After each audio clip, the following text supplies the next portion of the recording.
Hello again. So, we are now going to make no-knead bread. And this bread is really easy, simple, straightforward. Mix 4 ingredients together, let them sit for 12 hours. They'll do their thing, it'll rise on its own because there's no kneading, and then you can throw it right into the oven. It is good to go.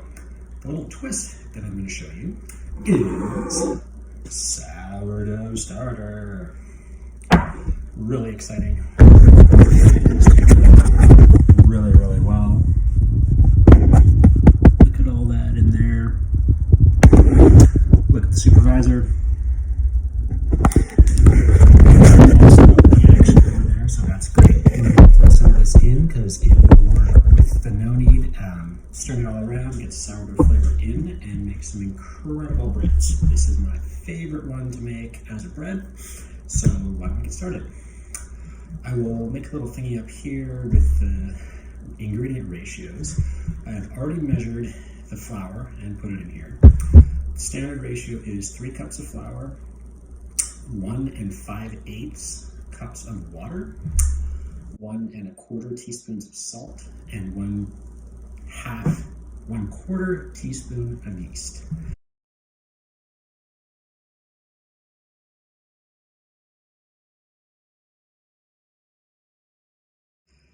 Now, for how I make it, I double everything. I have as much as tripled it when we used to make food for a whole bunch of people up in Yukon. This time I'm just doing a doubling. It fits nicely in a 2 quart, I think it is, size roast pan when I bake it, but that's for the next video.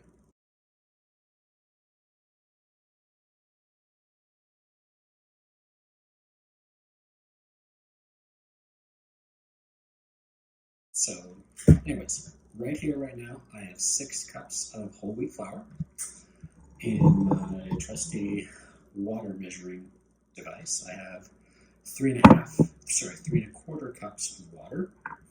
This is my sea salt. I believe it's from Brazil. Or not Malian. I think it's Brazilian.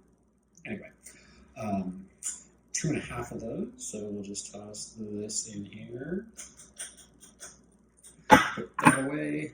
Somebody forgot to pre-measure the yeast, but this is just active yeast. It's actually not what's in the jar, I'm just reusing the jar. Active dry yeast, bread machine yeast, it'll all work the same. This container here, you can see, is about 1/3 to 1/2 full. It will be bubbling on the top by the time I make this. So, put in generous 1/2 teaspoon of yeast. Now, for these ones, I like to add stuff. There are 4 basic ingredients, but I'm going to add some golden flax seeds. Get some omegas in there, and some pumpkin seeds, and some sunflower seeds. So, again, do what you like. These are easy things that I've tried a few times before. I like to have things mixed in. Some people don't. It's all personal preference. Some other ideas would be wheat bran, any type of small nuts, chopped walnuts even. Yeah, and anything that you've seen in like the swirly breads or different things at a bakery, you totally throw in. It's all up to you. Anyways, give this a bit of a stir to get everything nice and mixed in beforehand. And then, this is the part. I've done this with sourdough anywhere from 1/4 cup of starter to a full cup of starter and kept the water the same. They all come out a little bit different. And it's all up to you. I am fine eating every creation that I make. Not everybody might be, so I often end up eating most of the ones that don't work out so well, but hey, it all ends up in the same place, so we'll be fine. Alrighty, so I'm going to put the starter in first and then put the water on top. That'll help dissipate it, get everything moving around, make a little trough here for stuff to get into. Make sure the supervisor can see everything. Right. So 1/2 cup. That right in the center. Scoop all this good starter off.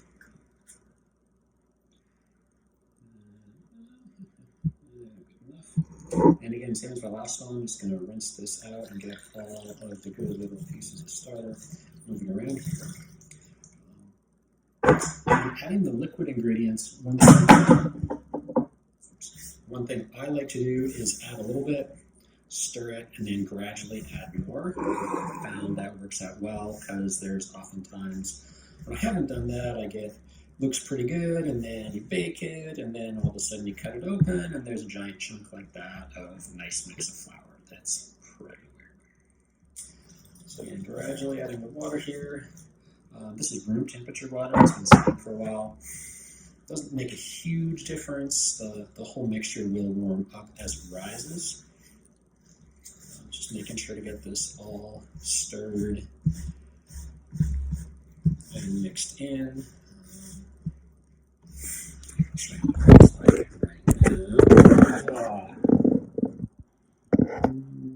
Yeah, so I had more than nah.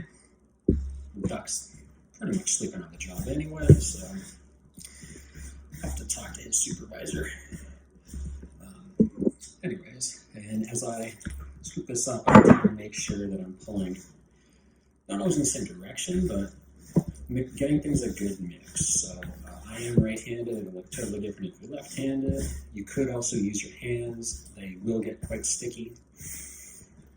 And I don't want to do that because I'm using the phone to record this. Often I will also talk to the dough as I'm making it. Excited to knead it. Grow, grow, grow, grow, grow. You're going to be big and huge, etc., etc. Just keeping positive vibes because, yeah, I was just watching a video this morning, one of the film festival movies, a couple in Fruita, Colorado, and the woman was saying, yeah, they definitely, or the one woman from New Jersey, I forget where the other woman was from, was saying how, that you can feel the love in the cooking at the specific pizza place they were talking about, and that is definitely a thing. So this is looking pretty good. We'll add the last of our water here. Not breaking glass. Okay, so with this recipe, I've made it a number of times. It was generously given to me by a former colleague when we were both way up north. And yeah, it's been wrangled around a little bit, added to. The key part for this is the rising. So what's going to happen with this is over the next, what time is it? It's about 4 o'clock Pacific right now. So this can sit, I've baked stuff as soon as 3 or 4 hours after mixing this together. That was in a very hot, started in a very hot room. It was in a kitchen. There was a lot of stuff going on that day. So it went insane and was ready to go very quickly. Generally, I wait around 12 hours, or I'll make it like 8 o'clock at night, say, after dinner, starting to wind down, and then bake it the next day, sometimes in the morning, sometimes in the evening, all around. So this is a little more liquidier than normal, but that's okay because I have a bunch of starter. So I'll give you a look here.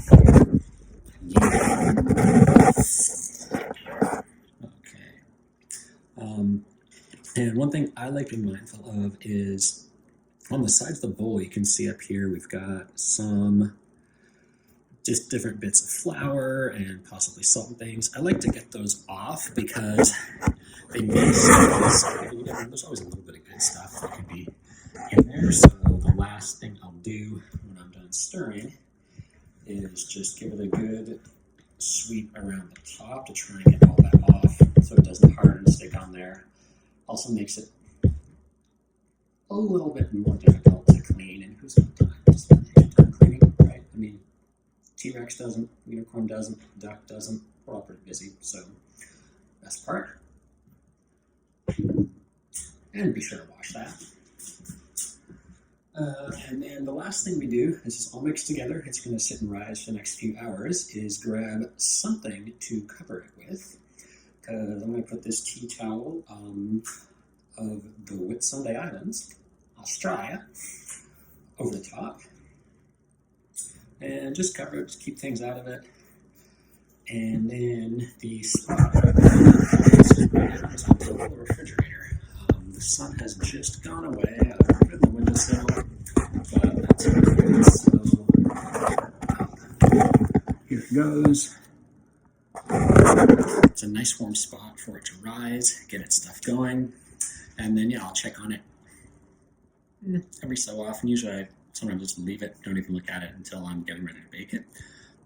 We'll take a peek here. I will take a little photo, make another quick video of what it looks like as it's rising, and then have the next one for how to actually bake this baby. All right.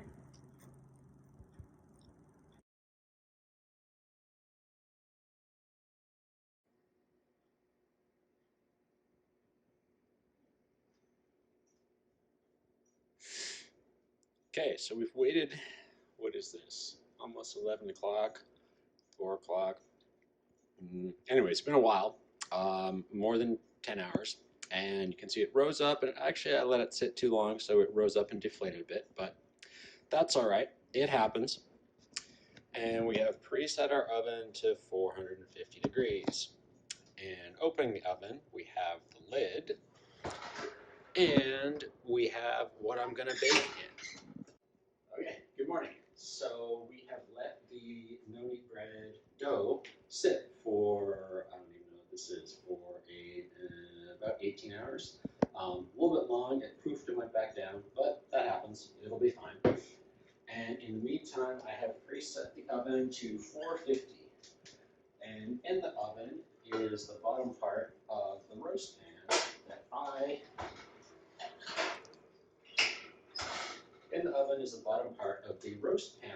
use. What you want to do is have a pot, pan, some type of baking receptacle with a lid on it. What I do is I do not put the top in, I put the bottom in, let it preheat. So this thing is at about 450 degrees right now. Gonna give it a quick spray because I can't find the coconut oil. And then this is the nice and easy part. There is no kneading, so I'm literally just gonna scrape this and put this dough right into the roasting pan. And there's a whole bunch of bubbling going on. Dough's a little wet, but it'll be fine. This one should rise up pretty good. And I like to scoop as much out as I can, and you can lick the batter afterward. Okay. And you can see that. This is about what it looks like. Can you show what it looks like? Okay. Awesome. And lid off, and then into the oven.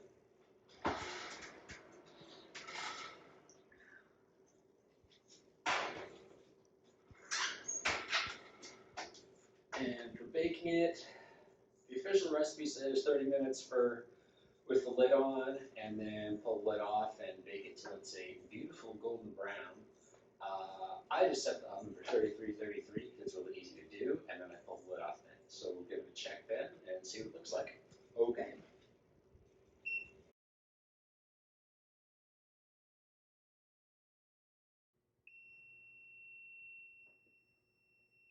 Perfect timing. So now our 30-ish minutes has gone off, and I am going to not horribly burn myself and pull the lid off. So quick little look. This is how we're looking right now. Bread looks fantastic, did a good job of rising. And I am just gonna set the timer for about 10 minutes. And at this point, I'm gonna set it for 10, and then I'm gonna take a look. I might set it for another minute or two. But wanna just see it gets a nice golden brown.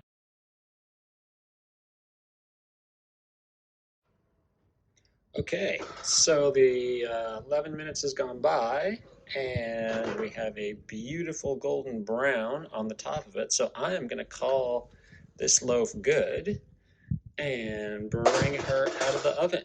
This looks spectacular. Very excited. I've got, oops, these are nice and hot. Let's turn off the oven.